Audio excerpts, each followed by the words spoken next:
Hello everybody and welcome back to RogueTech, where we have a few repairs to do, so let's get right on that. We need to tick forward. Oh, hello. So this is the event where we trade 1,000,000 C-bills for a random mech. He wants Kraken. Let's see how this goes. Okay. Let's see how that goes. What do we get?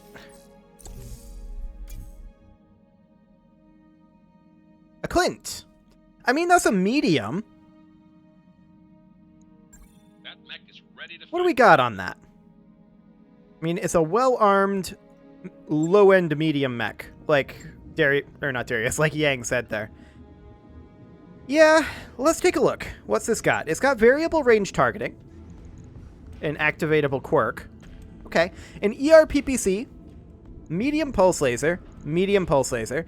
I immediately want to ditch the jump jets. This is not very heavily armored.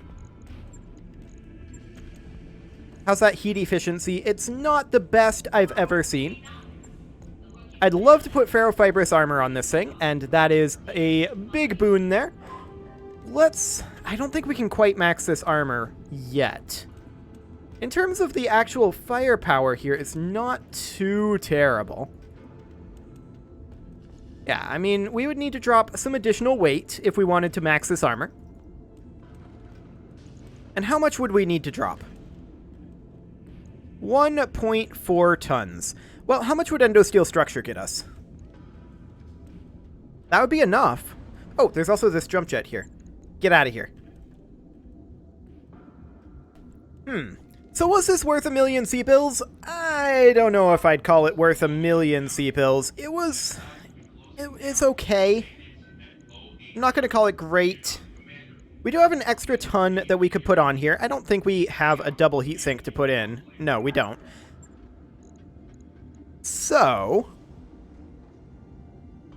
there's a missile hardpoint here.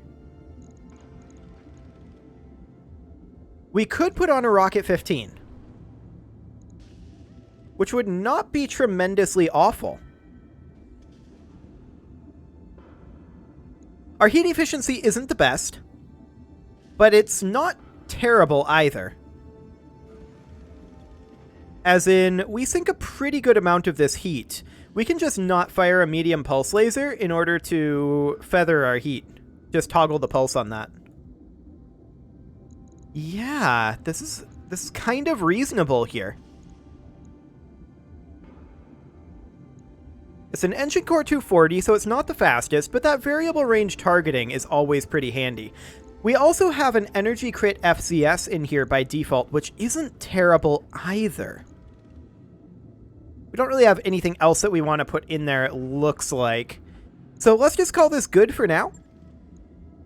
On it. I'll let you know when Definitely want to get that online, and that's going to take 9 days in total, so we'll slot that in right there. We'll get our third mech bay online. This does mean we're going to have to hit this financial report. Pretty guaranteed. So the mech bay will finish up. Hey, boss. There we go. And we absolutely want to get our second mech bay at 100% efficiency. So we'll work on that next. And that, of course, means that we're working on these, but they're not very swift. Not very swift at all. So let's tick forward a little bit here. We're going to take this financial report. Yeah, we've spent a lot of money here. But we did get a 40-tonner out of it, so that's not the end of the world. There's our second mech bay working at full efficiency. And let's go ahead and get our third mech bay working at full efficiency. And then this is just +3 tech points and +1 tech points. Not too bad over there. Not too bad at all. So we're going to tick forward a little bit here, and we're not going to go to the improved automation finishing just yet, but we will get all of our mechs back. that work order you sent Wonderful. is complete. And let's hop into our barracks and see what training we need to do here. On you, Commander. A point of guts for cold fire, sure. Yeah. Standing by. I'm receiving you. Anything else in here? Receiving you. Yeah, point of guts for Savarok. Mech warrior training complete. Aye, aye. And that's it. Okay, let's check our mech bay here. Our Centurion and our Javelin both need a little bit of work. That was the Clint. It switched on the last at the last moment on me there.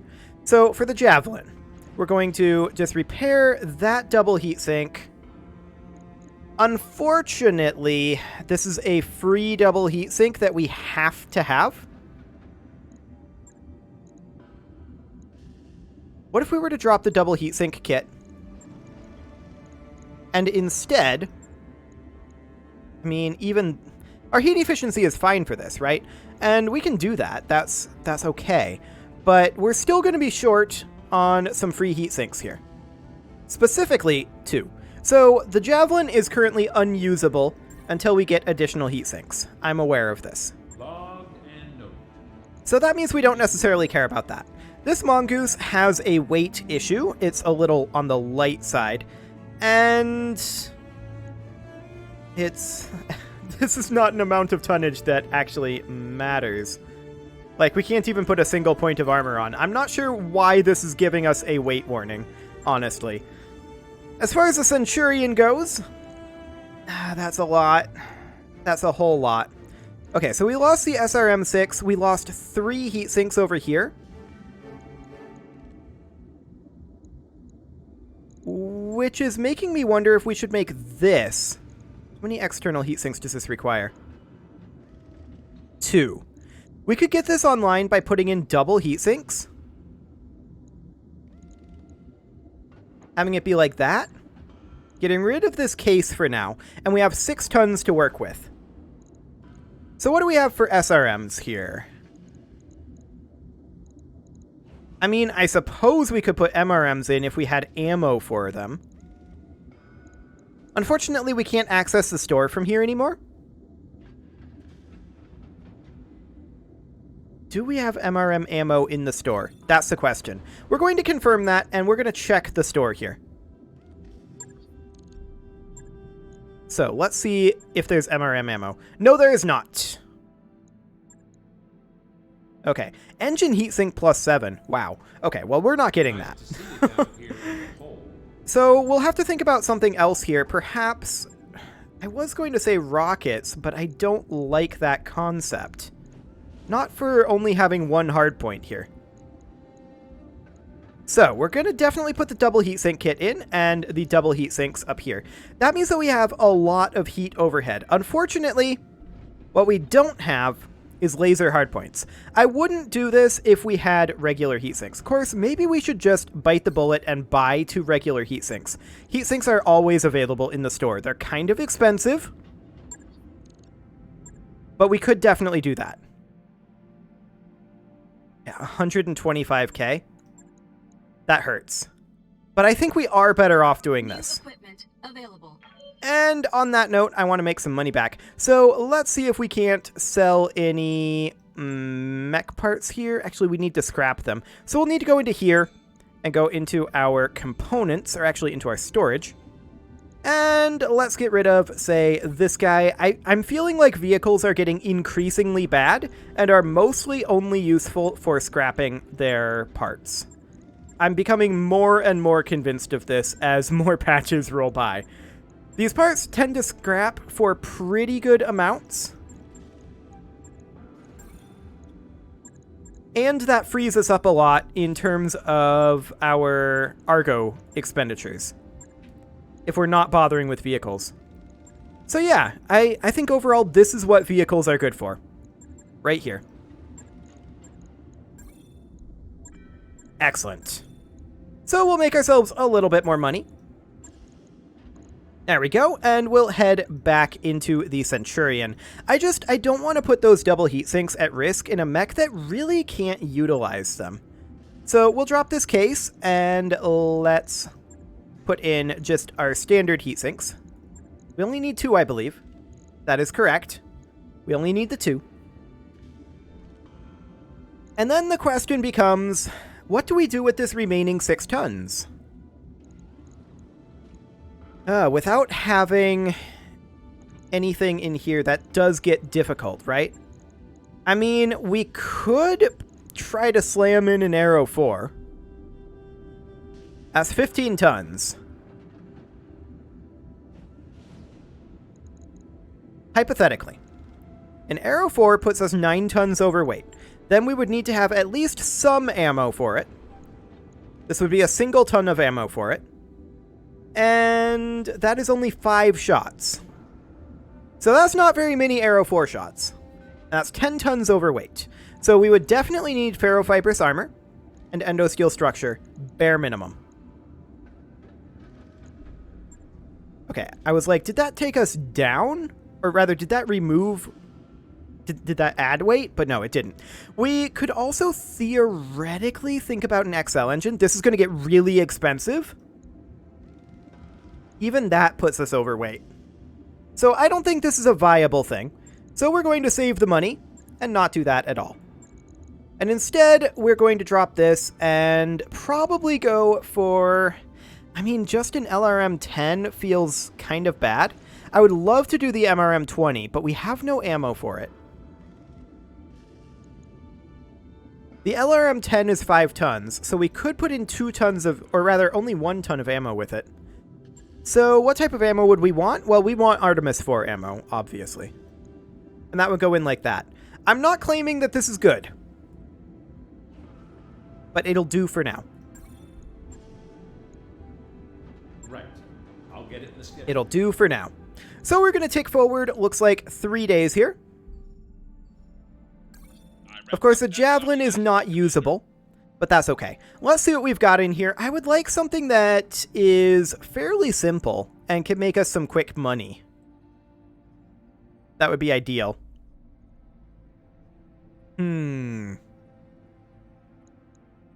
Something like this. I like this one. Crank up that salvage. And we would, of course, deploy the Clint. Do we want Savarok in that? I think that's okay. And as far as the Centurion goes, we can't bring Panzer. We haven't gotten any affinities on Succubus yet. We may want to get some on her. Fantastic. So let's go ahead and do that. The Mongoose is allegedly underweight, but it's not actually. I think that's actually a RogueTech bug, because it shouldn't be underweight. So hopefully that gets fixed in the next patch or two. But yeah, now that they've also made it so that when vehicles explode, pilots are guaranteed an injury, they just keep piling on vehicle weaknesses, and I'm increasingly coming to the conclusion that vehicles are just completely worthless. The only thing they are good for is roulette salvage for their weapons. Like, when you blow them up, you can salvage their weapons, right? They're good for that. Take their weapons off of them, mount them on mechs. Not from the mech bay, don't get me wrong, from the actual salvage. Grab their weapons, mount it on mechs. Or, if you get the parts through the roulette, just scrap them for some quick cash. That is the conclusion I'm coming to on vehicles. They are, at this point, in my opinion, such a high risk for such a low reward that I'm not even interested in deploying a single vehicle. Let's go ahead and deploy here and see what we've got. Straightforward retrieval. Fantastic. We have allies. And I'd kind of like to deploy right here. This looks good. This snow reminds me of my childhood. I hated my childhood. What do they got? We see this guy up here. We don't know what it is. We see this guy up here. We don't know what that is either. I'm going to reserve for now and just let them move. Our ally is going to move up with a land air mech. Okay, so they have a phase 15 mover out there. Okay. What was that, just a tag? Well, whatever it was, it missed. And that's a vehicle up there. Okay, I'm going to reserve until after phase 12 so that this guy moves. Copy that. The Rotunda moves up. Doesn't do anything. Okay. Whole lot of nothing there. We reserve once more. That vehicle moves into the target zone. Fires on the stealth and does absolutely nothing. Sure. And now it's our turn. So at this point, I kind of want the Clint to close in on this Koshi over here. I mean, there's a Harasser, a Hunter, and a Clint. What are our hit odds like? If we were to go, say, here, hypothetically, 14.7, 24.3, 19.3. Alternatively, if we were to engage over here, 10.4. Actually, we're better off to move up here with the Clint. And we are in long-range mode on our variable range targeting. Yeah, that's how you change that. It just didn't do anything there. So we definitely want this to be in long-range mode. And I guess we just fire on this Hunter with the ERPPC. That is our best hit odds. Roger that. And we missed. That's not shocking. It is round 1, after all. So, no sensors. Our Centurion is going to position, how about here, where we have some form of LOS on everything. 6.5, 24.3. Okay, so we're slightly better off to fire on this Hunter. And so we shall. I'm going to fire the Ultra AC5 in X1 mode. I don't want it to jam. Targeting for an alpha strike. 15 damage to the Hunter. We'll take it. Yeah. The Mongoose, at this point, I think absolutely should come up here and engage this Koshi by moving in over here. Got it. And we'll hit this guy in his flank, or more likely, we'll miss this guy in his front arc. That's not a flank at all. Okay, 28 damage and a structure exposure. We'll take that. And I think that the stealth should honestly come out this way as well and engage over here. Now, our hit odds are going to be real low. I'm aware of this. But next round, we'll be in a good position to attack this Koshi. Commencing alpha strike. Yep, as expected. Systems recycling for another shot. Structural damage. Wait. Hip destruction. I don't think we hit that, though. Okay, whatever. Ooh, some damage to that Hunter. I like it. Phase 18. So this guy moves phase 17, which is a little bit unfortunate, but yeah, they're shooting at the Clint with the autocannon. That's expected. I'm showing minor damage. Yeah, you're doing okay. The Koshi moves now. This is a potential danger point if they get into a rear arc on either of our mechs here. We'll see where they decide to move.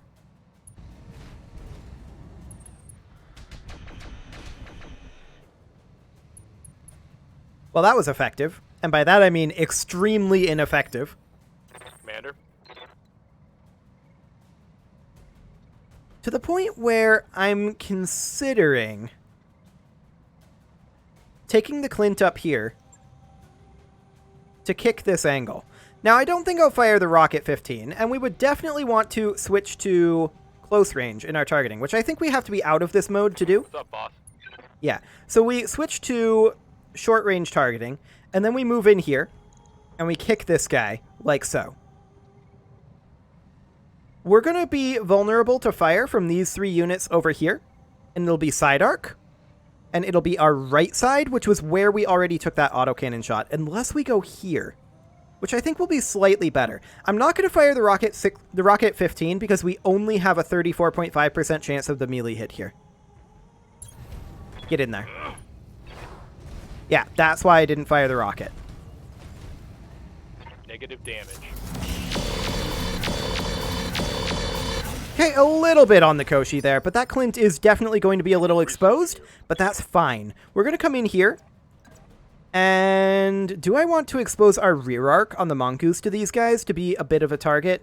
I think the answer is no, I don't. We're going to roll another kick on this Koshi. It's probably going to miss again. Yep. That didn't hit. That was some solid damage into the side arc, though. Rotunda going for the Koshi. Sure. And the Hunter is going to go for the Clint. That was fully expected, that they're going to target this Clint heavily. Light damage. Holding firm. What can I do for The Stealth is now going to come up over here. And now that this guy and this guy have both moved, I am comfortable moving into this rear arc. Now, we're still probably going to miss this melee attack on the Koshi. Yes. As expected.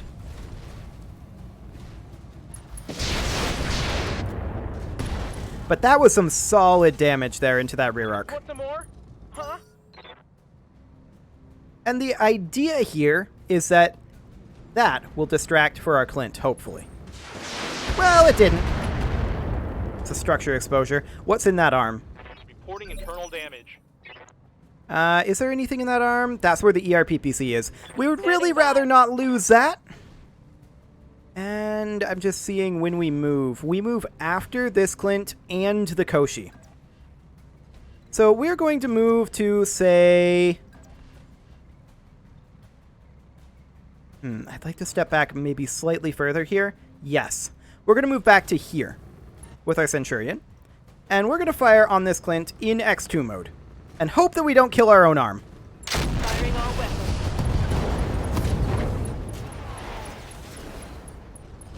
Reporting critical hits. Perfect. That's what we were hoping for right there. Phase 19. So the land air mech moves up, fires on that hunter. We need to defend the right side of our Clint. And so we will position, say, I don't really like over here. I think we'll position over here and aim it kind of like this. Aye, aye. Protecting our right side here. I would love to vigilance. That's not currently an option. We should switch into long-range targeting.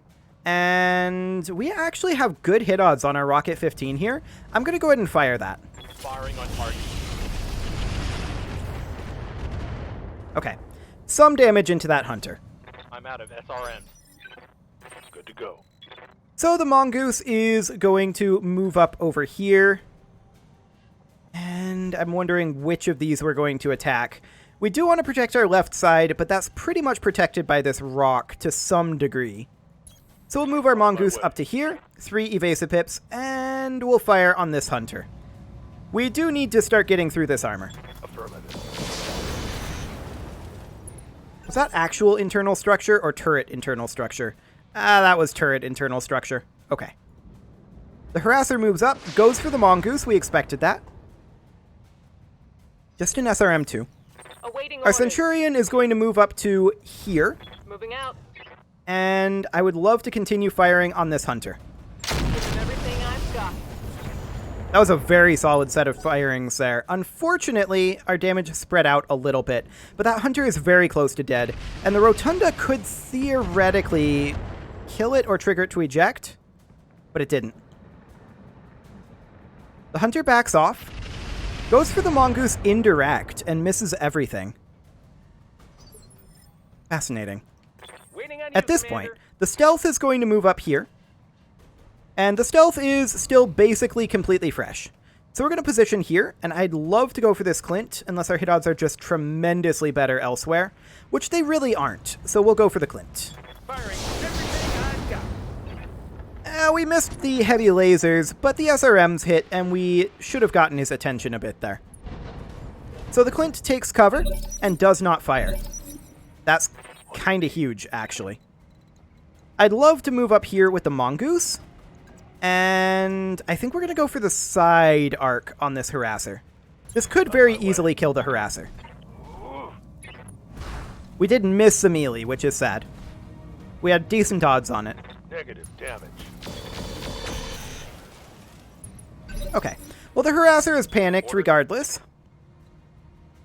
I think the Clint is going to move to an unobstructed LOS like this. I'm going to vigilance it just to be on the safe side, and I would love to fire on one of these guys.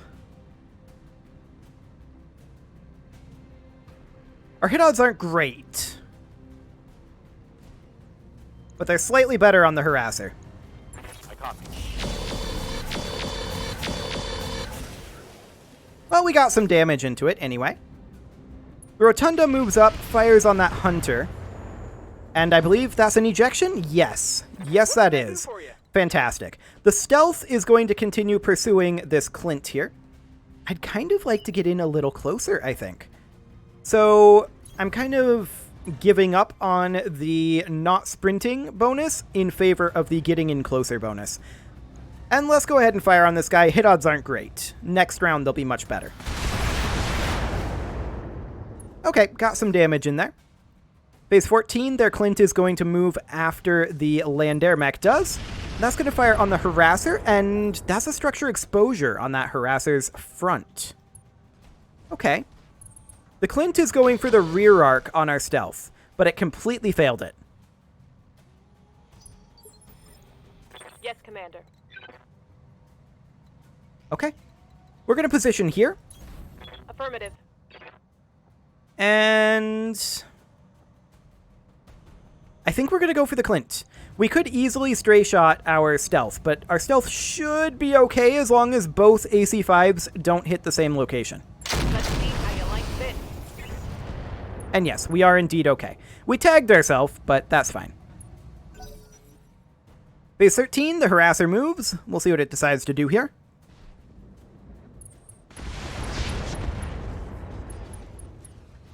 That's unfortunate.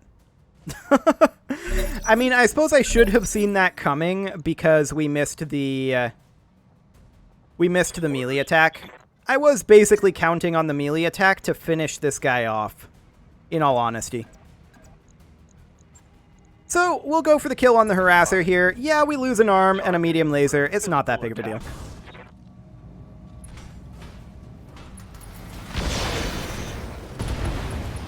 Okay, there we go. Vehicle trashed. All that's left now is the Clint. I hear ya. So the stealth is going to move into the Clint's rear arc, and we're going to go for that sweet, sweet kick. Hopefully we actually hit this melee. Going toe to toe. We did not. Unfortunate.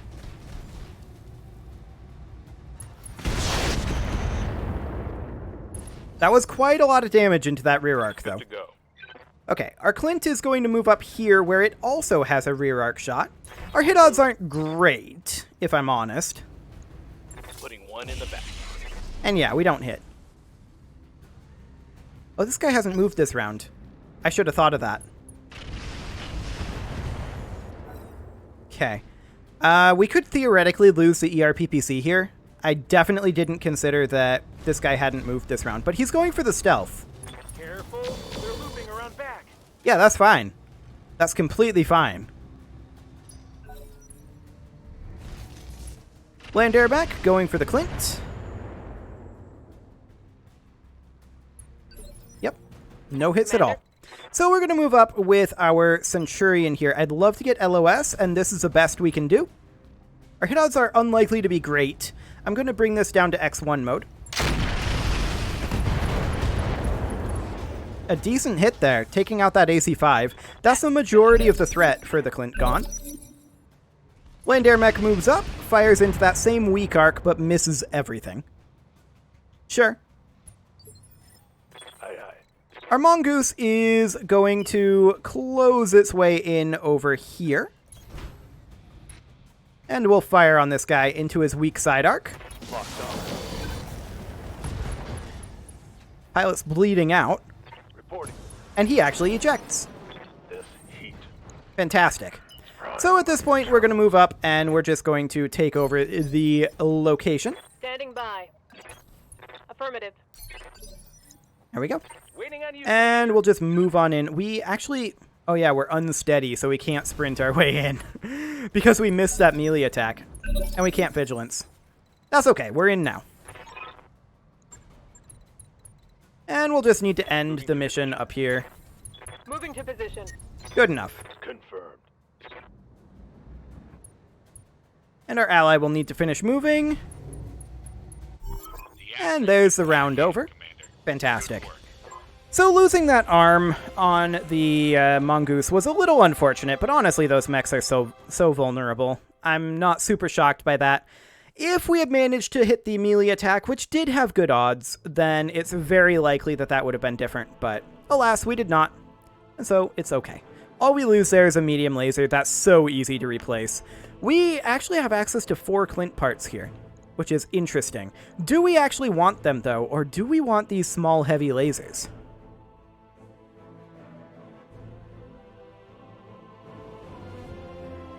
And the SRM-6s.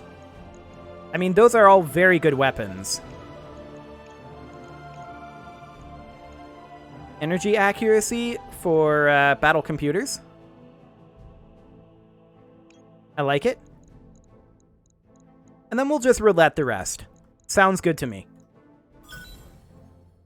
So we got 2 of the Clint parts, we got a Hunter part, we got 3 Koshi parts, we got an LRM-15 that we'll keep around, we got a medium laser to replace the one that we lost, 4 machine guns. I'm going to sell those. We have plenty on hand.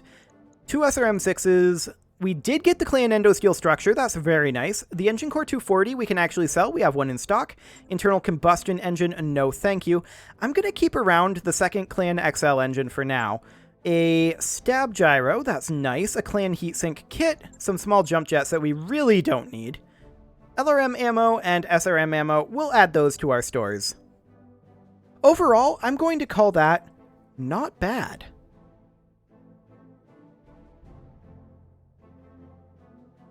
Not bad at all.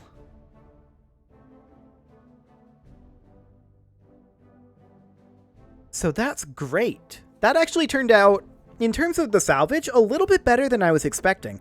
Those small heavy lasers, they don't have great range, right? But what they do have is a fantastic amount of damage for the tonnage and the heat generation.